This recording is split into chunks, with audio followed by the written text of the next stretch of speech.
और देखिए ये टाइम है बदलता हुआ समय। आज इस बदलते समय में टेक्नोलॉजी ने, हम यहाँ हैं लेकिन हमें पूरे देश में, दुनिया में पहुंचा दिया।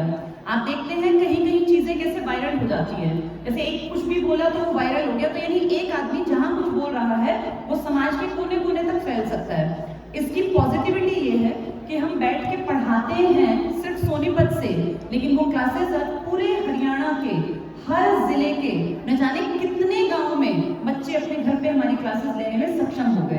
तो तकनीक का ऐसा फायदा, ये जो क्रांति है, तकनीकी जो ये रिवॉल्यूशन है, इसके कारण आईसीएस की ब्रांचेस, हरियाणा के ये स्कूली ब्रांचेस हरियाणा के जिलों के छोटे छोटे गांवों तक पहुंच गई हैं। तो मैं उम्मीद करती हूँ कि आने वाला जमाना, आने वाला दौर इन बच्चों का होगा जब ये सक्षम होंगे, काबिल होंगे। पढ़ाई लिखाई तो छोटा सा एक पार्ट है, उसमें तो कोई डाउट ही नहीं है, ये आगे रहेंगे, अव्वल दर्जे तक पहुंचेंगे, लेकिन मूल जो सिद्धांत है हमारा काम करने का, जो हमारा विजन है कि ये एक अच्छे समाज का निर्माण करेंगे। हमारा बच्चा जो हमारे पास पढ़ेगा वो चीटिंग नहीं करेगा, वो ईमानदारी पे रहेगा, वो किसी इंसान को चीट नहीं करेगा, उसकी बेसिक वैल्यूज होंगे कि मैं दूसरे की मदद कैसे करूं, वो दूसरे की खुशी में खुश रहना सीखेगा। और ये सब कराने के लिए हमने इस करिकुलम को सिर्फ किताबों तक नहीं छोड़ा, सिलेबस तक नहीं छोड़ा, हमने बच्चों के लिए ढेर सारी प्लानिंग्स की हुई है, जिसका एक पार्ट आज आपके सामने है, ये प्राइज डिस्ट्रीब्यूशन। तो इस HTSC के सेकेंड एग्जाम में मैं प्राउड से कहती हूँ कि हमारे यहाँ पिछली बार जब हमने एग्जाम कंडक्ट किया तो 4000 बच्चे आए थे, पूरे हरियाणा के सिलेक्टेड बच्चे जो टॉपर थे। इस साल हमें उम्मीद नहीं थी कि इतनी बढ़ोतरी जल्दी होगी, 6000 प्लस स्टूडेंट्स आईसीएस सोनीपत में पहुंचे थे। आप हम लोग का ये सहयोग बना रहा तो जल्दी ही हम लोग इस आंकड़े को 10,000 तक ले जाएंगे। और ये स्कॉलरशिप टेस्ट जो हमने कंडक्ट किया, इसमें हर बच्चे ने बहुत उत्साह, बहुत उमंग के साथ हिस्सा लिया। और आज उन्हीं में से कुछ बच्चे जो सिलेक्ट हुए हैं, जो टॉपर्स में रहे हैं, वो अपने इनाम की राशि लेने हमारे पास पहुंचे हैं। तो बेटा ढेर सारी शुभकामनाएं, ढेर सारा आशीष उन बच्चों को जो अपने लेवल के एग्जाम में टॉपर्स में रहे। आप जानते हैं आज का दौर कॉम्पिटिटिव वर्ल्ड का है।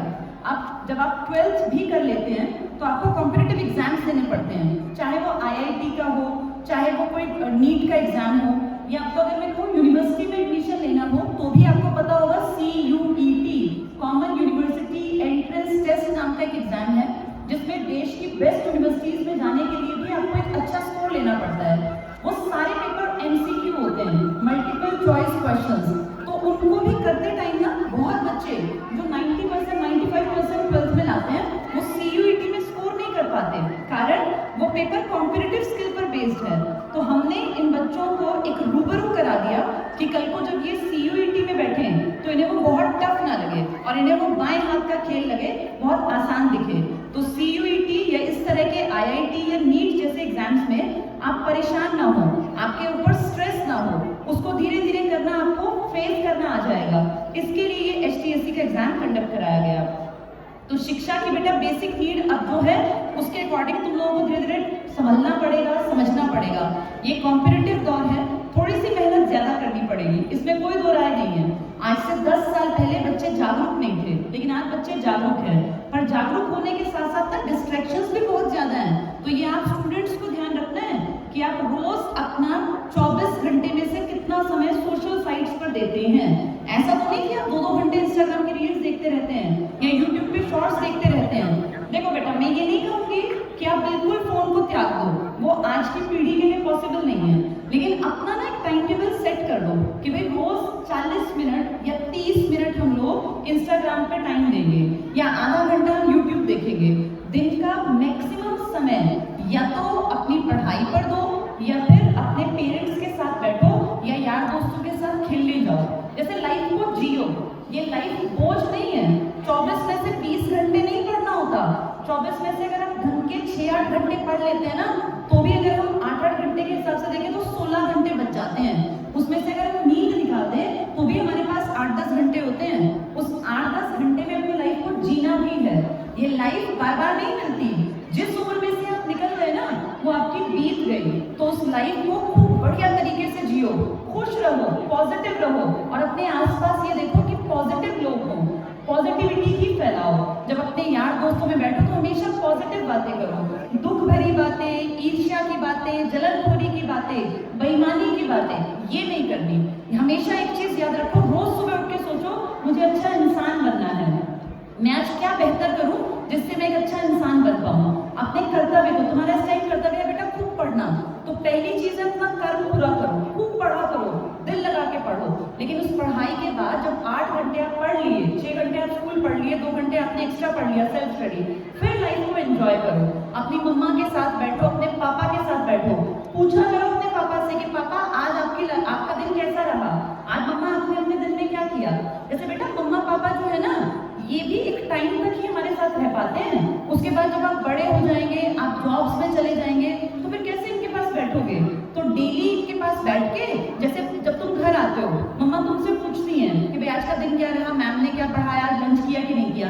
ऐसे आपकी भी जिम्मेदारी है कि अपने माँ बाप से जाके पूछो। जब पापा शाम को थके हुए आए, कितने सारे बच्चे हैं जिनके फादर पब्लिक ट्रांसपोर्ट में ट्रेवल करते होंगे, थके हारे आते होंगे, आप उनसे पूछा करो कि पापा आज आपका दिन कैसा रहा।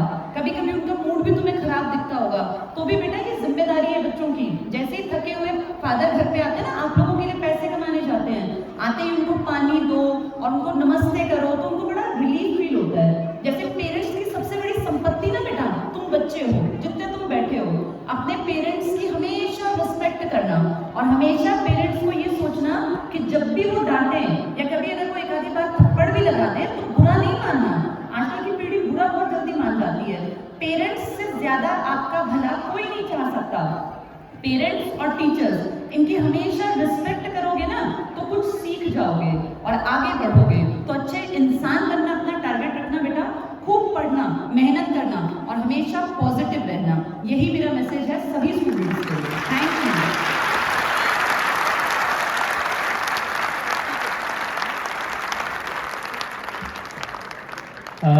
यू।